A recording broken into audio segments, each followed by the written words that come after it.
The black Audi's door handle was cool under Maya Chen's palm when she yanked it open and slid into the back seat, her carry-on bag thudding against expensive leather. She'd been awake for 23 hours straight, her eyes burning from the recycled airport air, and all she wanted was to collapse into bed at her host family's apartment and sleep for a week. "O'Hare to Lincoln Park, right?" she mumbled, barely glancing up from her phone where the rideshare app showed a black sedan waiting. Perfect timing. The driver turned around, and Maya's stomach dropped. This wasn't her rideshare driver.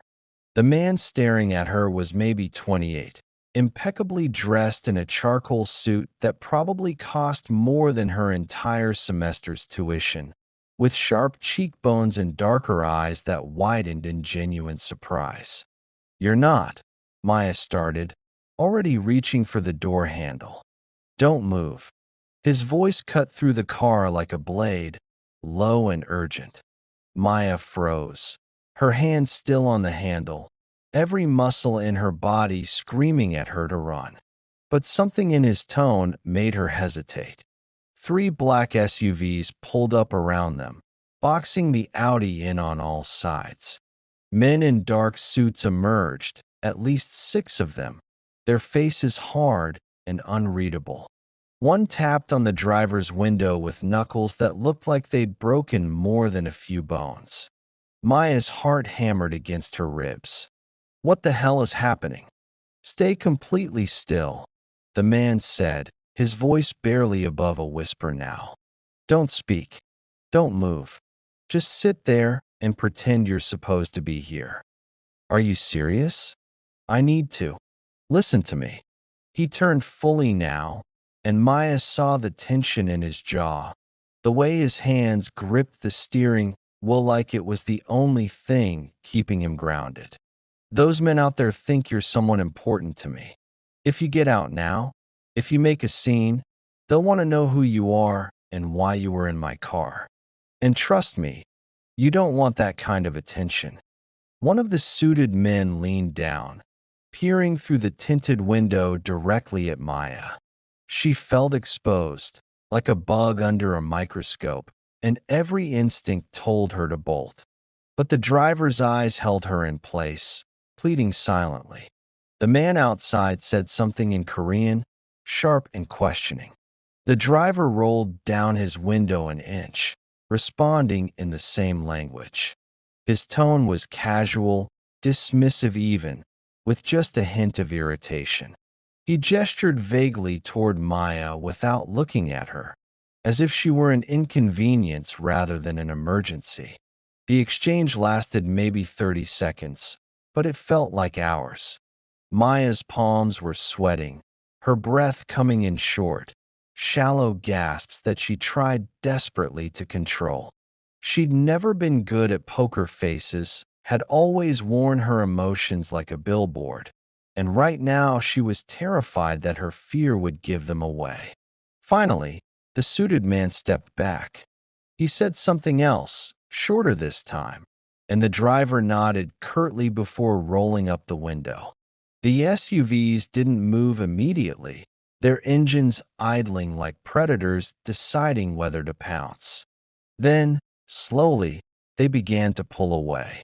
The driver waited until all 3 vehicles had disappeared around the corner of the terminal before he exhaled, long and shaky. His hands were trembling slightly when he released the steering wheel. "What?" Maya said, her voice coming out higher than she intended. The actual hell was that? He pulled out of the pickup zone, merging into the chaotic flow of airport traffic with the kind of practiced ease that suggested he'd done this 1,000 times. "That was your incredibly bad timing meeting my incredibly complicated life." "That's not an answer." "No, it's not." He glanced at her in the rearview mirror, and for the first time, she saw something other than panic in his expression. Exhaustion, maybe, or resignation. "My name is Ethan Park. My father owns Park Industries." Those men work for a rival company that's been trying to leverage me into a merger for the past 6 months. Maya stared at him. Park Industries? As in the Park Industries? The tech conglomerate. That's the one. He changed lanes smoothly, heading toward the highway. And before you ask, yes, this is my car. No, I'm not your rideshare driver. And yes, you just became a very interesting variable in a very dangerous game. The weight of his words settled over her like a physical thing. Maya looked out the window at the passing Chicago skyline, the city lights blurring together as they picked up speed. 24 hours ago, she'd been packing her bags in Denver, excited about her cultural exchange program, about experiencing life in a new city, about finally doing something adventurous and independent. And now she was in a stranger's car, having just been used as a human shield against corporate espionage or whatever the hell that was. "Let me out," she said quietly. "I can't do that." "You can't." She leaned forward, anger cutting through the fear. "You can't keep me in this car. That's called kidnapping. And if I let you out now, what do you think happens?" Ethan's voice was calm, but there was an edge to it that made Maya pause. "Those men saw you get into my car at the airport. They saw me protect you, claim you. If they think you're nobody, they'll dig until they figure out who you are. And once they know you're just a student who got into the wrong car by mistake, they'll either use you to get to me or make sure you can't tell anyone what you saw." "That's insane. That's business." Maya slumped back against the leather seat, her mind racing. None of this made sense. She was nobody, just a 22-year-old art history major from Denver who'd won a competitive scholarship to study museum curation in Chicago for a semester. She wasn't supposed to be involved in corporate intrigue and men in black suits and whatever the hell Park Industries was mixed up in. "So what am I supposed to do?" she asked finally, hating how small her voice sounded. Ethan was quiet for a long moment, his eyes fixed on the road ahead. When he spoke, his voice was carefully measured, like he was choosing each word with surgical precision. "I have a proposal. It's going to sound crazy, but hear me out." "Oh, good, because nothing about this situation has been crazy so far."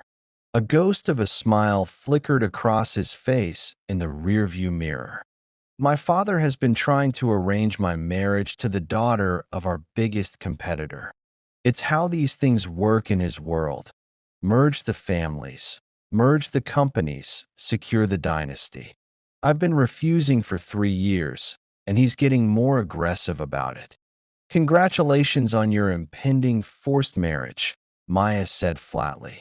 "What does this have to do with me?" "Those men at the airport? They're going to report back to their boss that I have a girlfriend.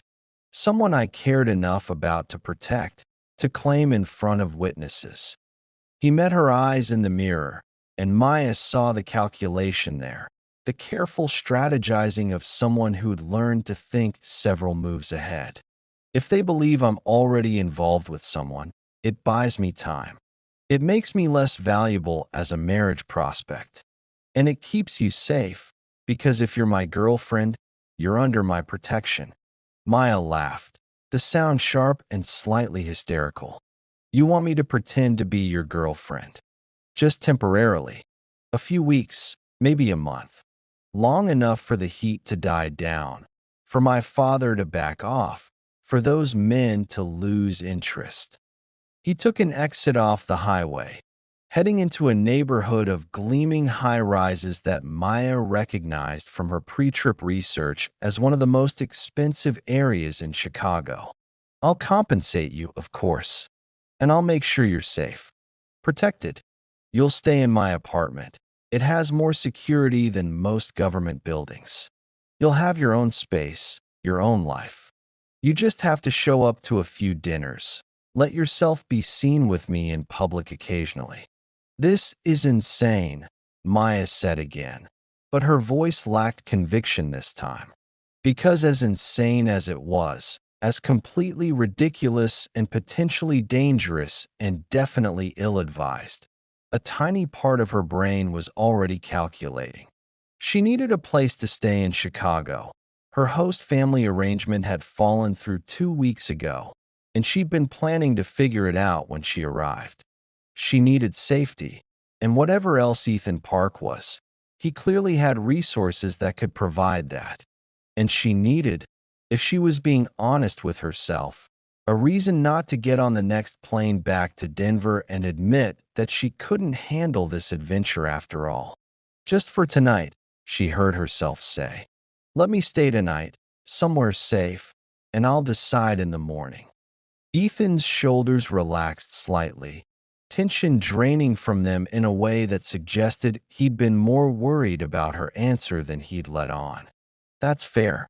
More than fair, actually, considering I basically forced you into this situation. You definitely forced me into this situation. I'll make it up to you.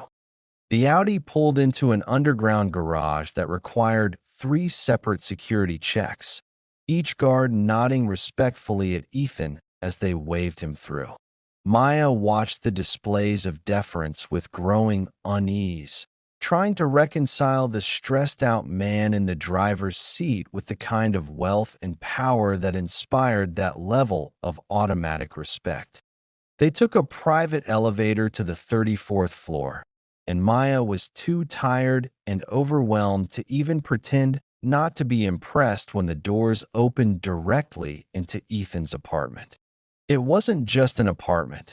Actually, it was a penthouse that seemed to occupy the entire floor, with floor-to-ceiling windows offering a panoramic view of downtown Chicago that probably cost more per month than Maya's parents made in a year. A man in his 30s appeared from somewhere deeper in the apartment, his expression professionally neutral as he took in Maya's rumpled appearance and obvious confusion. Mr. Park, I wasn't aware you'd be bringing a guest. Last-minute change of plans, Marcus. Ethan set down his keys on a marble console table that probably cost more than Maya's car. This is Maya Chun. She'll be staying with us for a while. Can you prepare the East guest suite? Marcus's neutral expression didn't flicker. Of course. Will Ms. Chin require anything else? Dinner? Fresh clothes? Maya opened her mouth to say no, that she was fine, that she didn't need anything from these people. But her stomach chose that moment to growl loudly enough to be audible across the room, and Marcus's lips twitched in what might have been amusement. Dinner would be amazing, she admitted. And maybe some pajamas? My luggage is probably still at the airport with my actual rideshare driver wondering where the hell I am. I'll have your luggage retrieved and delivered here within the hour, Marcus said smoothly. And I'll have Mrs. Huang prepare something light. She's been cooking for Mr. Park since he was a child. Her food is excellent. He disappeared before Maya could respond, leaving her alone with Ethan in the cavernous living room. The silence stretched between them, awkward now without the immediate crisis to unite them. I should probably call my parents, Maya said finally. They're expecting me to check in when I land. Tell them you made it safely and you're settling in with your host family. Ethan moved to a bar cart in the corner, pouring himself 2 fingers of something amber that looked expensive. The less they know about this situation, the safer they are. The casual way he said it, like her parents' safety was a factor he'd already considered and accounted for, sent a chill down Maya's spine. This was real.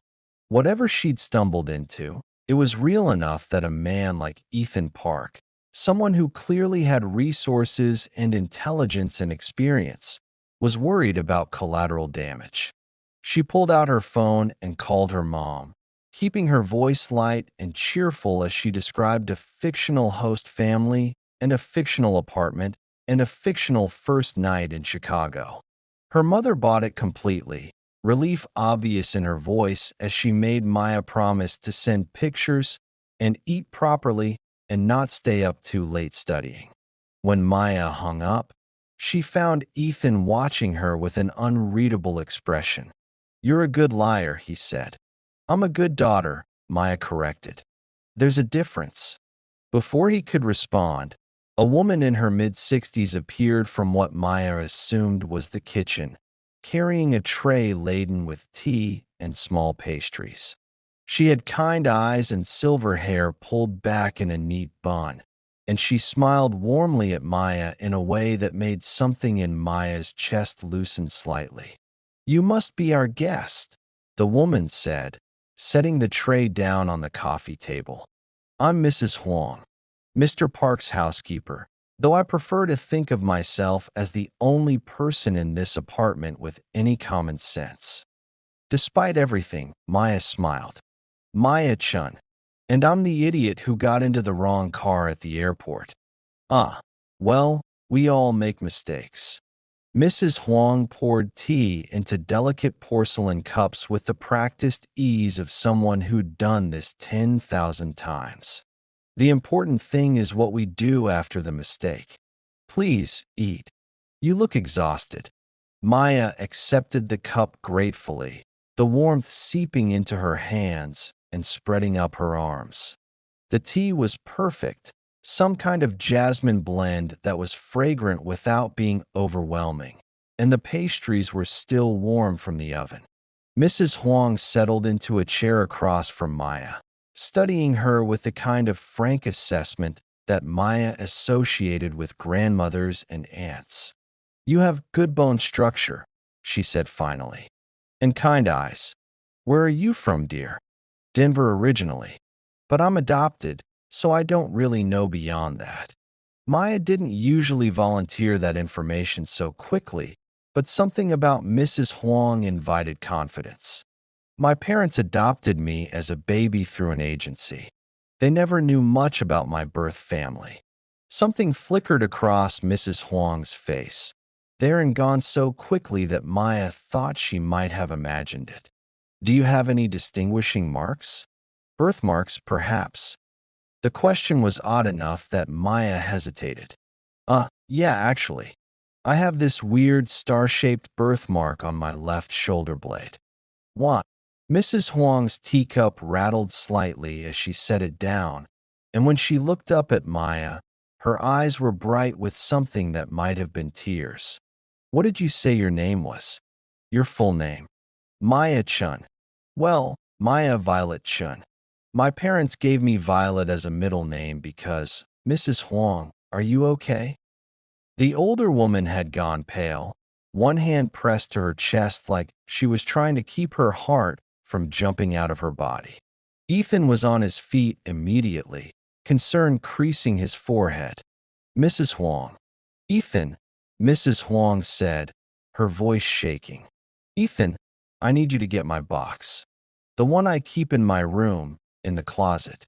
The blue one." He disappeared without question, and Maya found herself alone with Mrs. Huang, who was staring at her like she'd seen a ghost. The air in the room felt charged, electric with something Maya didn't understand, and her heart was racing again for entirely different reasons than it had been at the airport. "I don't understand," Maya said. "What's happening?" 22 years ago, Mrs. Huang began, her voice steady despite the tears now tracking down her cheeks. "I worked for a family in Boston. The Sterling family. They were good people, kind people. They had a baby daughter named Violet. Beautiful little thing, with a star-shaped birthmark on her left shoulder blade." Maya's blood turned to ice in her veins. "One day, I took Violet to the park. Just a normal afternoon, nothing special. I turned away for one moment, to get her bottle from the diaper bag. And when I turned back, she was gone." Mrs. Huang's hands were trembling now, clasped tightly in her lap. "We searched everywhere. The police came, the FBI came. For weeks, months, we looked. But Violet Sterling had vanished." "No," Maya whispered, but the word had no force behind it. Ethan returned with a blue box, setting it carefully in Mrs. Huang's lap.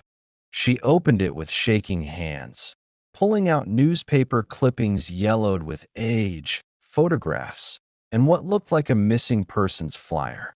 She held up the flyer, and Maya's world tilted on its axis.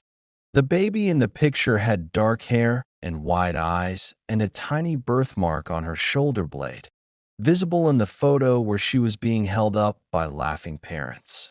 And underneath the photo, in bold letters, Violet Sterling. Missing since June 15th, 2003.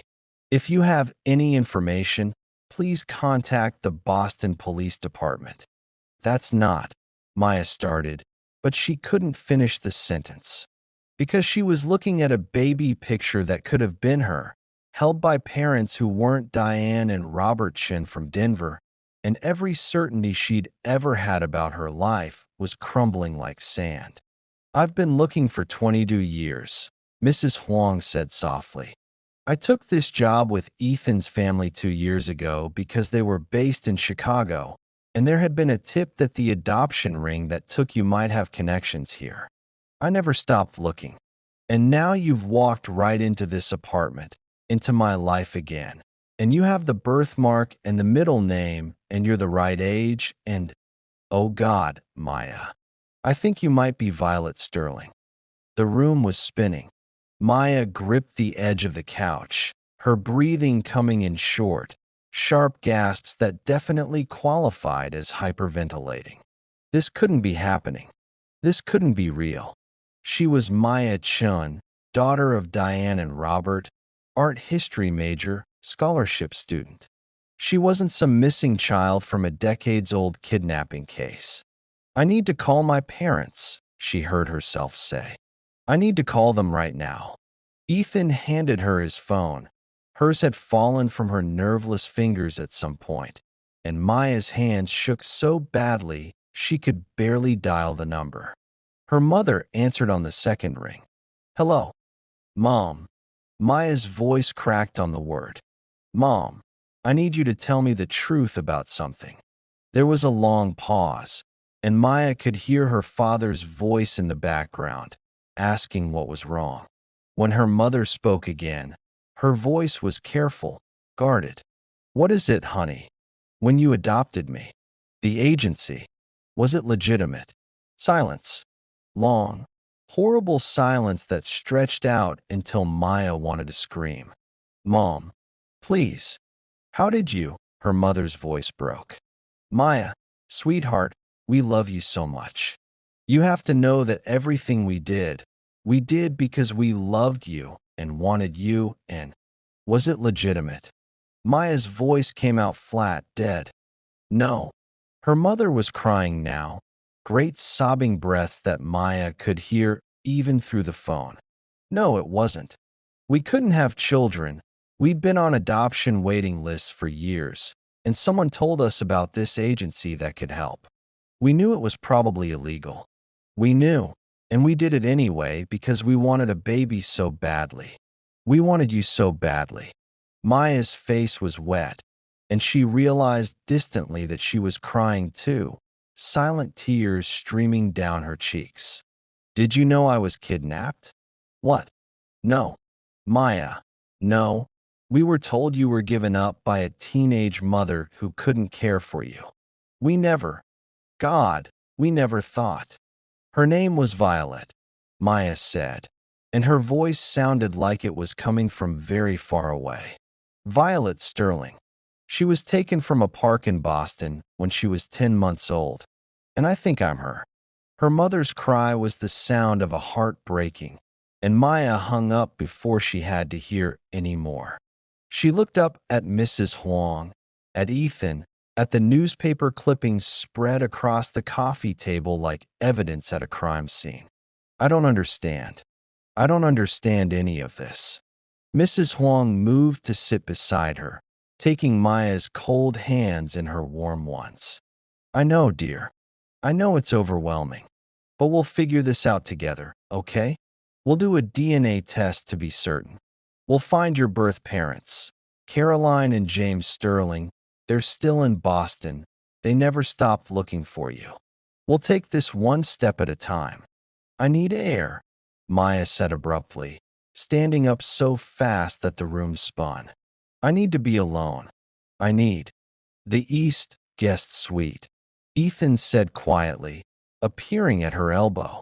Let me show you. He guided her through the penthouse, down a hallway lined with art that Maya's art history training wanted to catalog as important and expensive, to a room that was bigger than her entire apartment back in Denver. It had its own bathroom, its own sitting area, its own balcony overlooking the city. I'll have Marcus bring your luggage as soon as it arrives, Ethan said. And Maya? I'm sorry. I know this wasn't what you signed up for when you got in my car. Maya laughed, the sound bordering on hysterical. You think?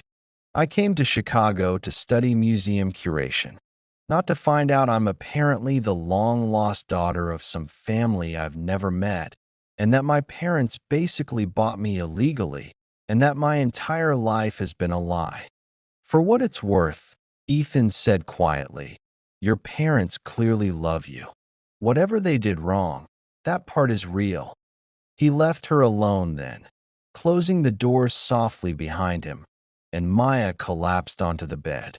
She stared at the ceiling, at the recessed lighting and crown molding and evidence of wealth so far beyond her experience that it felt like a different planet, and tried to process what had just happened. 24 hours ago, she'd been Maya Chun. Now she was Maya Chun, also known as Violet Sterling, kidnapped baby, illegal adoption, daughter of two families, and belonging to neither. Her phone buzzed with a text from her mom. Please call me back. Please. I love you so much. Maya turned off her phone and pulled the covers over her head, and for the first time since she was a little kid, she cried herself to sleep. Maya woke to sunlight streaming through floor-to-ceiling windows and the momentary, blissful confusion of not knowing where she was. Then memory crashed back like a wave, and she groaned, pulling a pillow over her face. Kidnapped. She'd been kidnapped as a baby. Her parents had bought her illegally. There was a whole other family out there who'd spent 22 years looking for her. And she was currently hiding in a billionaire's penthouse pretending to be his girlfriend to avoid corporate espionage. This is my life now, she muttered into the pillow. This is actually my life. A soft knock on the door made her sit up, hastily wiping at her eyes. She must look like a disaster. Her face felt puffy from crying. Her hair was a tangled mess, and she was still wearing yesterday's travel clothes. Come in, she called, her voice rougher than she expected. Mrs. Huang entered carrying a tray with coffee, orange juice, and what looked like homemade blueberry muffins. The kindness in her eyes made Maya's throat tighten all over again. I thought you might need this, Mrs. Huang said, setting the tray on the bedside table. And I wanted to apologize for last night. I shouldn't have dropped that on you so suddenly. I was just so shocked to see you, to recognize you after all these years, and I didn't think about how overwhelming it would be. It's not your fault, Maya said, accepting the coffee gratefully.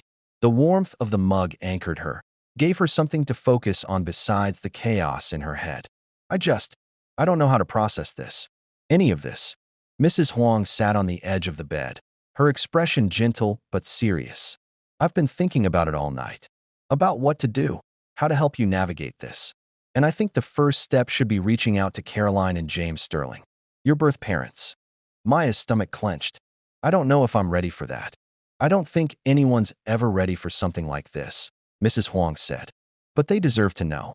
They've spent over 2 decades searching for you, hoping against hope that someday they'd find their daughter. And you deserve to know them, to understand where you came from. What if they hate me? The words burst out before Maya could stop them. What if they blame me for not finding them sooner, or for being raised by the people who basically stole me from them? Oh, sweetheart.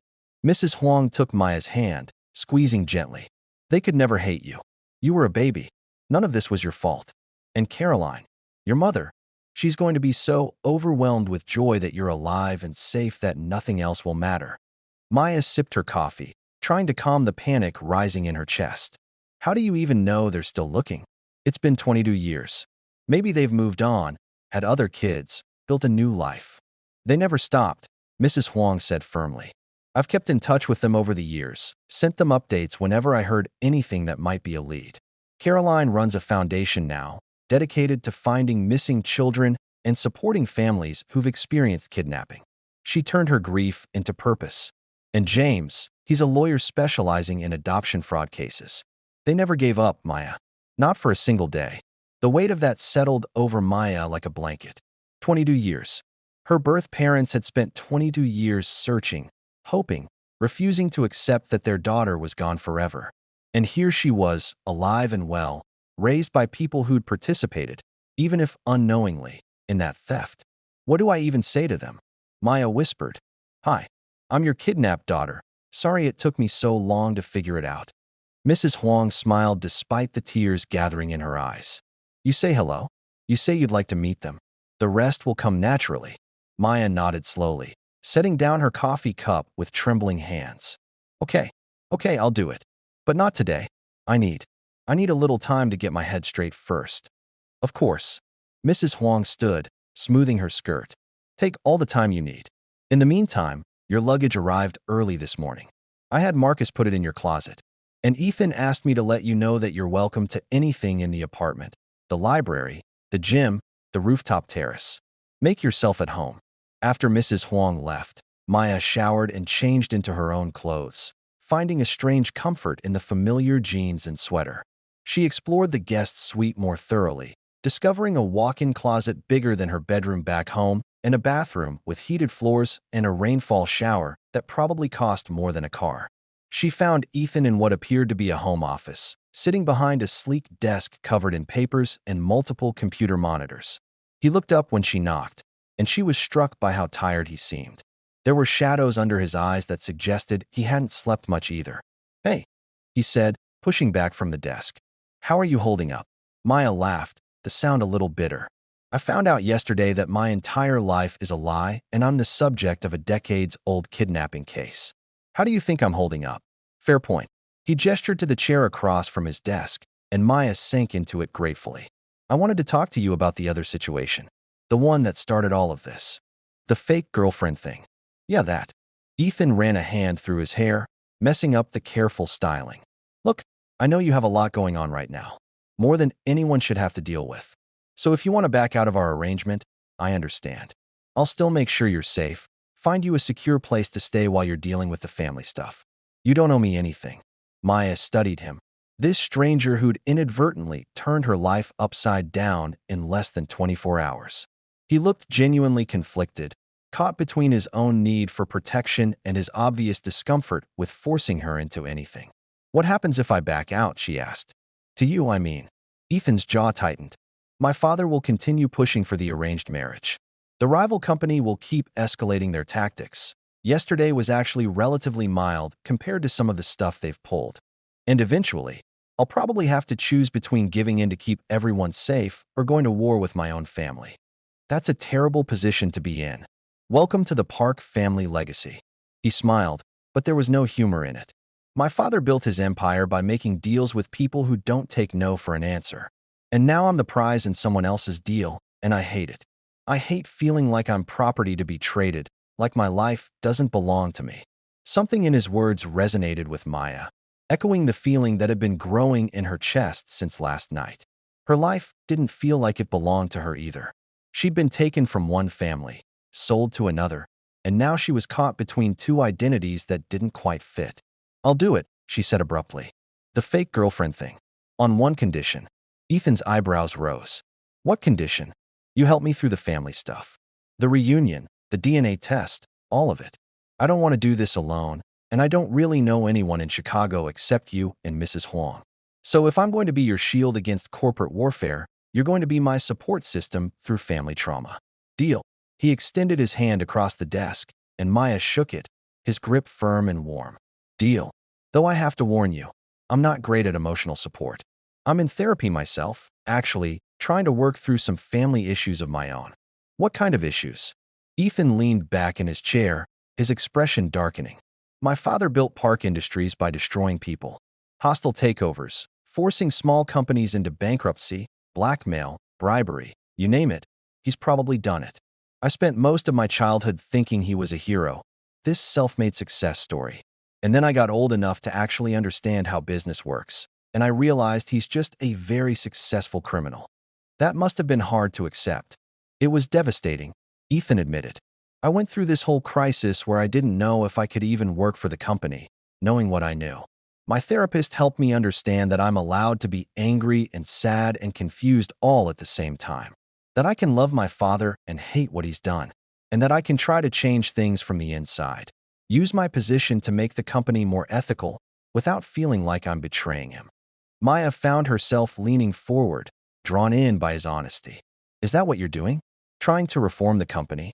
Trying being the operative word, Ethan said wryly. My father fights me on every change I want to make. The arranged marriage thing is partly about securing a merger, but it's also about controlling me.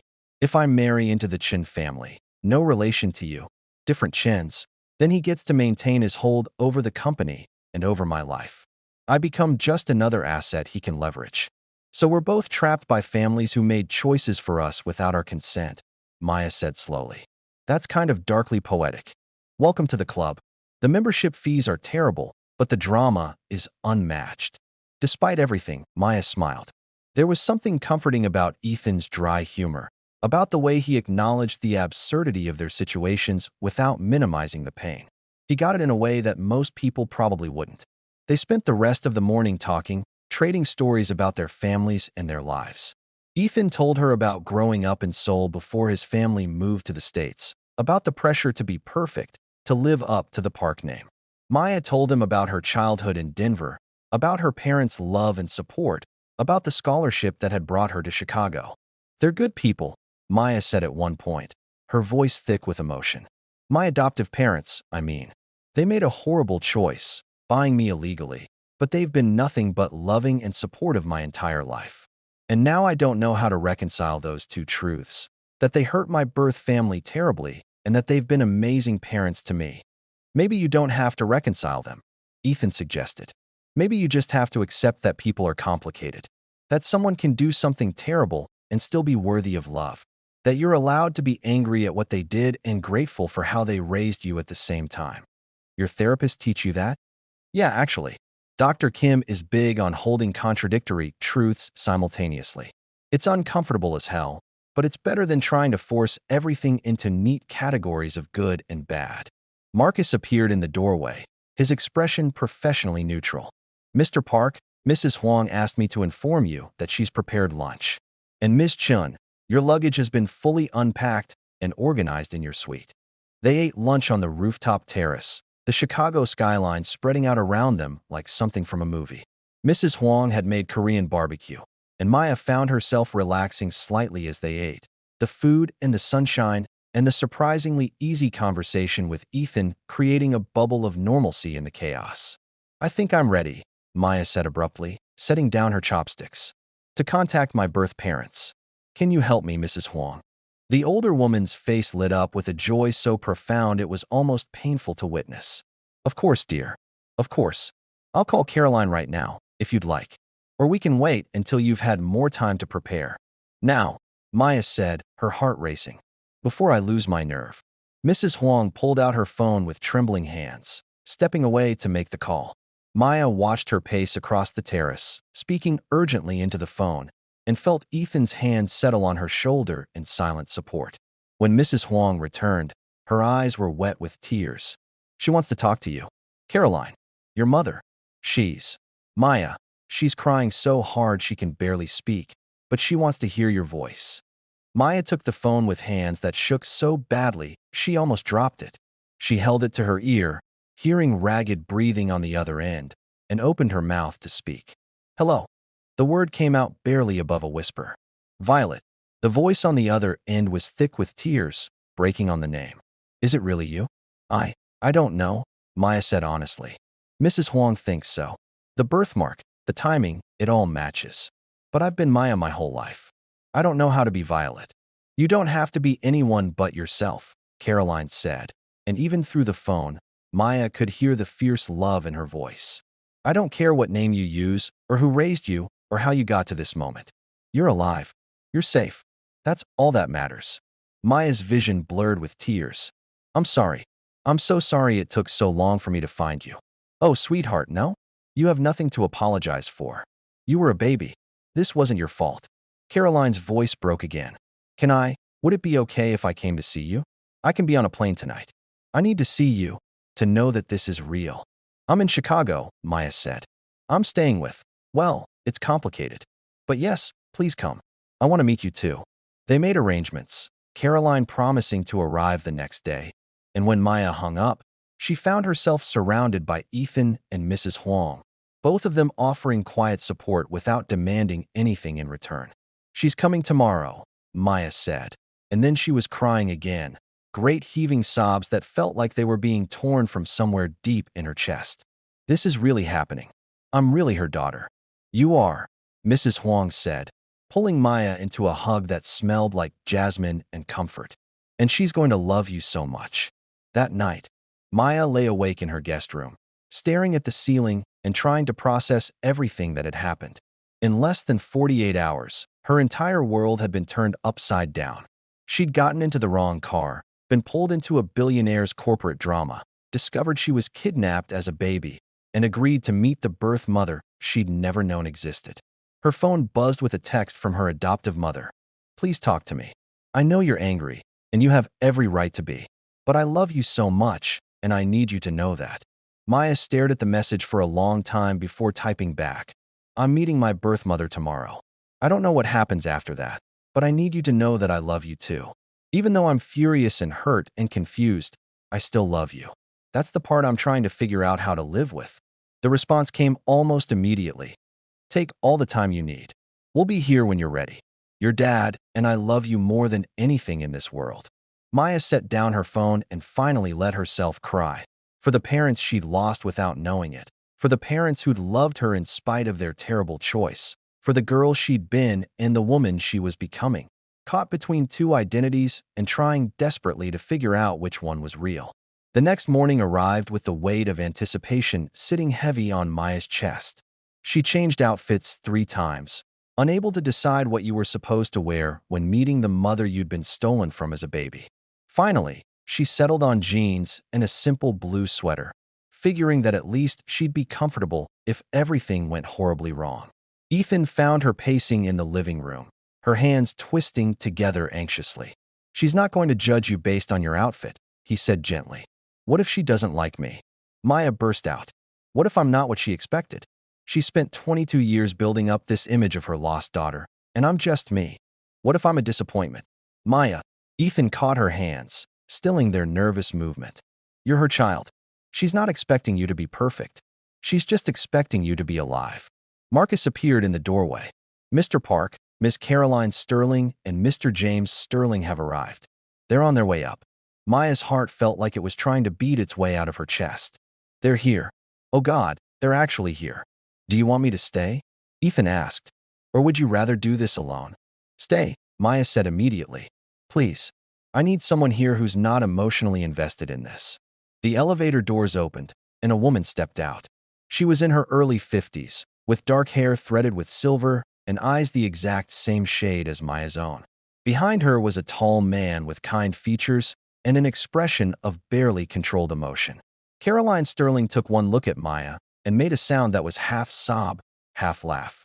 Her hands came up to cover her mouth, and she stood frozen in the doorway like she was afraid that moving might shatter whatever magic had brought them to this moment. Violet, she whispered. Oh my God, Violet. Maya corrected automatically, then winced. Sorry, I've been Maya my whole life. I don't know how to be anyone else. Then be Maya, Caroline said, taking a tentative step forward. Would it be okay if I hugged you?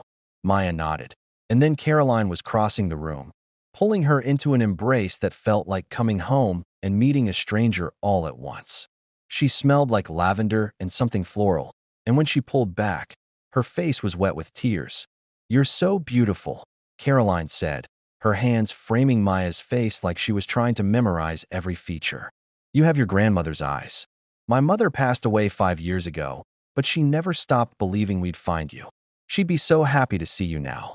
James Sterling approached more cautiously, his eyes red-rimmed, but his expression warm. Hi, Maya. I'm James. Well, I guess I'm your father, biologically speaking, but I don't want to pressure you into anything. You can call me James or Mr. Sterling or whatever feels comfortable. This is so weird, Maya said, and then clapped a hand over her mouth. Sorry, that was rude. It's not rude, it's honest, James said, his lips quirking into a small smile. This is incredibly weird. We're strangers who are also family. There's no manual for how to navigate that. They settled into the living room, Mrs. Huang appearing with tea and pastries, her own eyes bright with tears. Ethan stayed in the background, a quiet presence that Maya found grounding as she tried to process the surreal experience of meeting her birth parents. Caroline couldn't seem to stop looking at her, drinking in every detail like she was afraid Maya might disappear if she looked away. Tell me about yourself, she said. Everything. I want to know everything. So Maya talked. She told them about growing up in Denver, about her love of art history, about her scholarship to study in Chicago. She told them about her adoptive parents, carefully, watching their faces for signs of anger or resentment, and was surprised to see only sadness and a strange kind of understanding. They gave you a good life, Caroline said quietly. I can see that. You're confident and kind and clearly well-loved. And as much as it kills me that I wasn't the one to raise you, I'm grateful that you weren't alone, that you had people who cared for you. But they bought me illegally, Maya said, her voice breaking. They participated in my kidnapping, even if they didn't know the full story. They did, James agreed, his lawyer's mind clearly working through the complexities. And there will be legal consequences for that. The agency that facilitated the adoption is already under investigation, and your adoptive parents will likely face charges. But Maya, the world isn't black and white. People can do terrible things for understandable reasons. That doesn't make it right, but it makes them human. It was almost exactly what Ethan had said, and Maya found herself looking over at him. He gave her a small nod of encouragement. I want to meet them, Caroline said suddenly. Your adoptive parents. I want to talk to them, to understand what happened, I don't know. I've spent 22 years hating the people who took you from me, and now I find out they're people who loved you and raised you and gave you opportunities. I need to reconcile that in my head. Maya's stomach dropped. You want them to come here? To Chicago? If you're comfortable with it, Caroline said gently. I'm not trying to force anything, but I think we all need to have a conversation, as adults, about what happens next, about how we move forward from this impossible situation. The idea of having both sets of parents in the same room made Maya want to throw up. But she also knew Caroline was right. They couldn't just pretend the past 22 years hadn't happened. They needed to face it, together, and figure out how to build something new from the wreckage. Okay, Maya said finally. I'll call them. Her adoptive parents arrived 2 days later, looking smaller and more fragile than Maya had ever seen them. Her mother's eyes were red and swollen from crying, and her father's usual confident bearing had crumbled into something approaching devastation. They met in Ethan's apartment, neutral territory that belonged to none of them, with Mrs. Huang and Ethan present as buffers against the worst of the emotional fallout. The moment Diane Shin saw Caroline Sterling, she started crying. I'm so sorry, she sobbed, the words barely comprehensible. I'm so sorry. We didn't know. I swear we didn't know she'd been taken from you. We thought. The agency told us the mother was a teenager who couldn't care for her baby. We thought we were helping. You paid them $50,000, James said, his voice carefully controlled. You paid $50,000 for a baby through an unlicensed agency. You had to know something wasn't right. We knew, Robert admitted, his voice thick with shame. We knew it probably wasn't entirely legal. But we'd been trying to have a baby for 7 years. 7 years of fertility treatments and miscarriages and failed adoptions. We were desperate, and we let that desperation override our better judgment. We told ourselves that as long as the baby was safe and loved, it didn't matter how she came to us. It mattered to me, Caroline said, her voice shaking with barely controlled anger. It mattered when I woke up every morning for 22 years wondering if my daughter was alive. It mattered when I had to tell my parents that their granddaughter was gone. It mattered when I spent hundreds of thousands of dollars on private investigators and reward funds and everything else I could think of to bring her home. I know, Diane whispered. I know, and I will never forgive myself for what we took from you. But please understand, we love Maya. We have loved her every single day since we brought her home. She is our daughter in every way that matters. She's my daughter too, Caroline shot back. And I didn't get a choice about whether to raise her. That choice was stolen from me. Maya sat between them, feeling like she was being torn apart. Stop, she said, her voice rising. Just stop. Both of you love me. I get that. But I can't be the thing you fight over.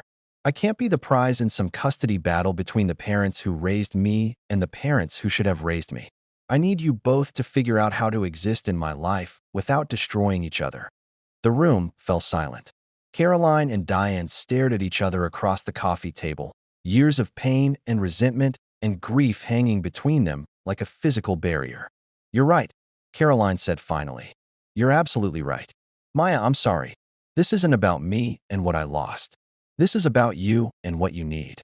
We're willing to face the legal consequences of what we did, Robert said, addressing James directly. I know there's an investigation ongoing. We'll cooperate fully. But please, we're begging you, don't take Maya away from us completely. We don't deserve her, but we love her. James exchanged a long look with Caroline before responding. We're not interested in punishing you for the sake of punishment. We want justice, but we also want what's best for Maya. And it's clear that she loves you, despite everything. So here's what I propose. You face the legal system honestly, accept whatever consequences come from that. In return, we work together, all of us, to give Maya the family she deserves. Not one family or the other, but both families, finding a way to coexist. Can that even work? Maya asked, her voice small. Can I really have both families? Biology doesn't automatically create connection, Mrs. Huang said gently, speaking up for the first time. And love doesn't require blood. You get to decide what family means to you, Maya. You get to build it however you want. They talked for hours, hashing out boundaries and expectations and the messy reality of their situation. It wasn't easy, and there were moments when voices rose and old wounds reopened. But slowly, painfully, they began to build the framework of something that might eventually become functional. By the time everyone left, Maya was emotionally exhausted, wrung out like a dish rag. Ethan found her on the rooftop terrace, staring out at the city lights. That was the most intense thing I've ever witnessed, he said, settling into the chair beside her. And I once sat through a 12-hour board meeting where my father staged a corporate coup. Maya laughed weakly. Welcome to my life. It's a disaster. It's complicated, Ethan corrected. There's a difference. They sat in comfortable silence for a while, the city humming below them. Finally, Maya turned to him. Thank you for letting us use your place, for being there, for not running away screaming when my life turned into a soap opera. I told you I'd support you through the family stuff, Ethan said. I meant it. Yeah, well, now I owe you. Which means I should probably ask, when do I need to start being your fake girlfriend in public? Ethan grimaced. About that, my father arranged dinner. Tomorrow night. Very formal, very high stakes. He wants to meet the woman who's apparently captured my heart enough to derail his merger plans. Oh God, Maya groaned. What do I even wear to something like that? Something that says, I'm serious about your son, but also I'm not intimidated by your wealth or power, Ethan suggested. Mrs. Huang can take you shopping if you want. She has excellent taste. The next evening, Maya stood in front of her mirror wearing a midnight blue dress that Mrs. Huang had insisted was perfect, elegant without being ostentatious, expensive without being showy. Her hair was swept up in a style that made her look older, more sophisticated, and the makeup artist Mrs. Huang had somehow conjured and had transformed her into someone who might actually belong at a billionaire's dinner table. You look beautiful, Ethan said when she emerged. He was wearing a perfectly tailored suit that probably cost more than Maya's entire wardrobe, and she felt a flutter in her stomach that had nothing to do with nervousness about dinner. You clean up okay yourself, she managed. The restaurant was the kind of place where there were no prices on the menu and the waiters moved like silent ghosts. Ethan's father, Chairman Daniel Park, was already seated when they arrived, a man in his 60s with silver hair and eyes that missed nothing. So, he said as they sat down, not bothering with pleasantries. You're the reason my son has been dodging the Chun merger. I'm Maya Chun, Maya said, meeting his gaze steadily. And I'm not dodging anything. I'm just a person who cares about your son. How convenient that you share the same last name as the family I've been trying to merge with, Chairman Park said dryly. Different Chin family, I assume? Different everything, Maya confirmed. I'm a scholarship student from Denver. No business connections, no corporate empire, no value as a merger candidate. Sorry to disappoint. Chairman Park's eyebrows rose slightly. You're direct. I appreciate that. Most people try to butter me up. I don't really have time for buttering, Maya said. I just found out 2 weeks ago that I was kidnapped as a baby and raised by people who bought me illegally. I'm trying to navigate having two families while also keeping up with my actual reason for being in Chicago, which is a competitive museum curation program. So if you're looking for someone who's going to play political games, you've got the wrong woman. Ethan kicked her gently under the table, a warning that she was being too honest. But Chairman Park was smiling now, a small, appraising curve of his lips. You've got spine, he said. I'll give you that. But let me be clear, Miss Chun. My son is the heir to a multi-billion-dollar empire.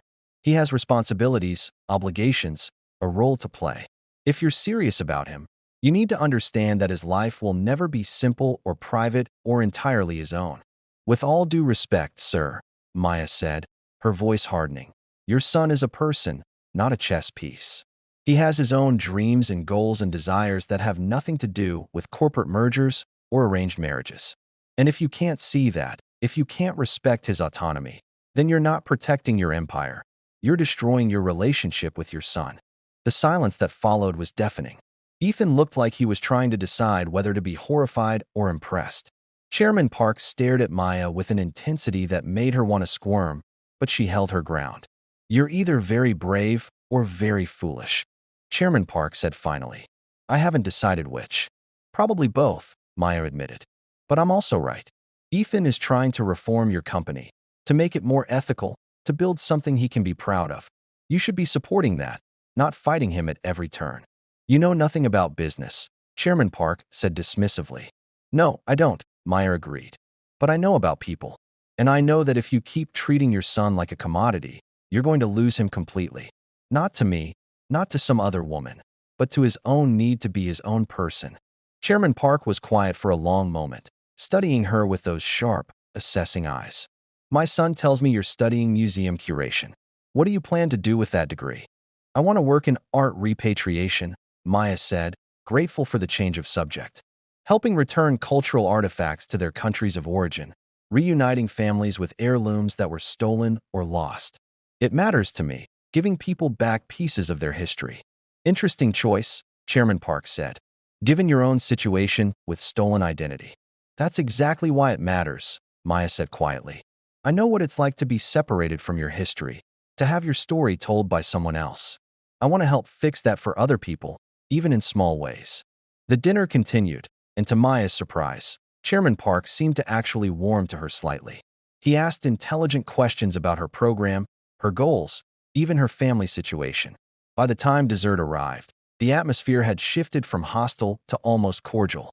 You're not what I expected, Chairman Park said as they prepared to leave. But perhaps that's not a bad thing. Keep my son honest, Ms. Chun. God knows someone needs to. In the car on the way home, Ethan let out a long breath. I can't believe you talked to my father like that. I've never seen anyone stand up to him so directly. Was it too much? Maya asked anxiously. Did I screw everything up? Are you kidding? He liked you. In his own weird, controlling way, he actually liked you. Ethan shook his head in wonder. You defended me. No one ever defends me to him. You deserve to be defended, Maya said simply. You're trying to do the right thing in an impossible situation. That's worth standing up for. They rode in silence for a while, and Maya found herself studying Ethan's profile in the dim light of the car. Somewhere over the past 2 weeks, he'd stopped being a stranger who'd accidentally derailed her life and started being something else. A friend, maybe. Or possibly something more complicated that she wasn't ready to examine too closely. The fake girlfriend thing, Ethan said suddenly. It's starting to feel less fake. For me, anyway. Maya's heart stuttered. What are you saying? I'm saying that I like you, Maya Chun. I like your honesty and your courage and the way you don't take anyone's crap, including mine. I like that you're trying to build bridges between two families who have every reason to hate each other. I like who I am when I'm around you." He turned to look at her, his expression vulnerable in a way she'd never seen before. "And I know the timing is terrible with everything you're dealing with. But I needed you to know." Maya's breath caught. "The timing is terrible," she agreed. "My life is a complete mess. I'm trying to figure out who I am while juggling two families in a demanding program and pretending to be your girlfriend to ward off corporate marriage brokers." "I know. But," Maya continued, her heart racing, "I like you too. I like that you're trying to change your father's legacy instead of just accepting it. I like that you go to therapy and admit when you're struggling. I like that you've been there for me through the worst 2 weeks of my life without asking for anything in return." "So what do we do?" Ethan asked. "We take it slow," Maya decided. "We keep being honest with each other. We navigate this weird situation we're in, and we see where it goes. No pressure, no expectations, just possibility." Ethan smiled, and it transformed his whole face, making him look younger and lighter and happier than she'd ever seen him. "I can work with possibility." He reached across the seat and took her hand, and Maya laced her fingers through his, feeling the warmth and solidness of the connection. It wasn't perfect. Nothing about their situation was perfect, but it was real, and right now, that was enough.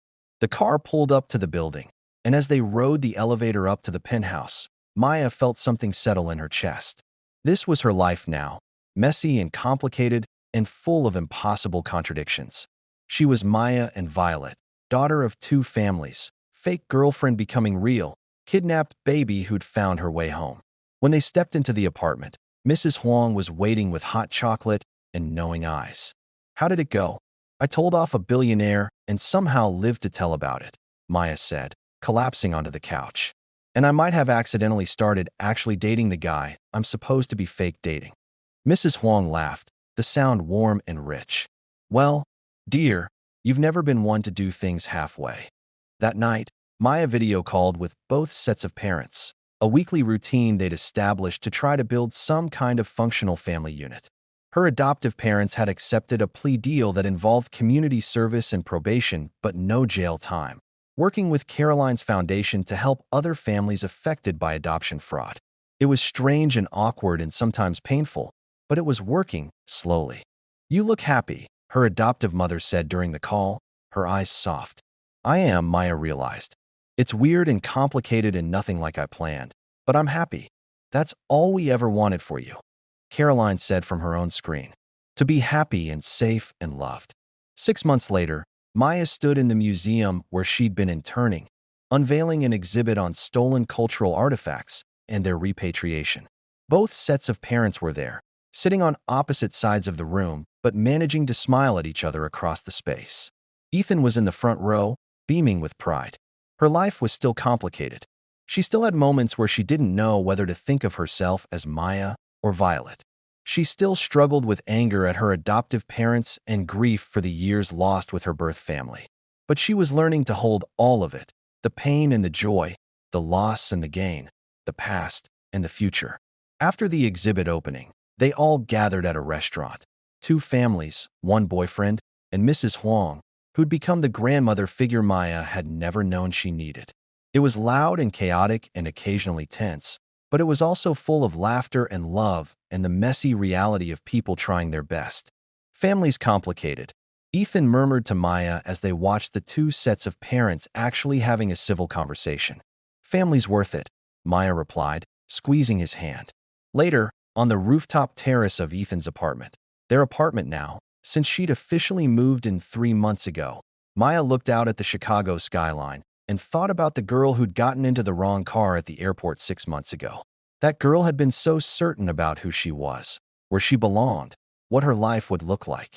And then everything had fallen apart, and she'd had to rebuild herself from the pieces. Her phone buzzed with messages. Her adoptive mom sending pictures from dinner. Caroline sharing an article about the foundation's latest success. Ethan texting from inside the apartment asking if she wanted tea. Maya smiled, typing back responses, feeling the weight and warmth of being connected to so many people who loved her in different ways. She was Maya Chun, also known as Violet Sterling. She was a daughter twice over, a girlfriend, a friend, a museum curator in training. She was all of it and none of it, everything and something, lost and found. And she was exactly where she was supposed to be. If you've made it this far, thank you for staying with Maya's story. Stories like these remind us that family isn't always simple, that love can be complicated, and that sometimes the wrong turn leads us exactly where we need to be. If this resonated with you, hit that like button and subscribe for more stories about finding yourself when everything falls apart. Drop a comment and let me know. Have you ever had a moment where your whole life changed in an instant? I'd love to hear your story.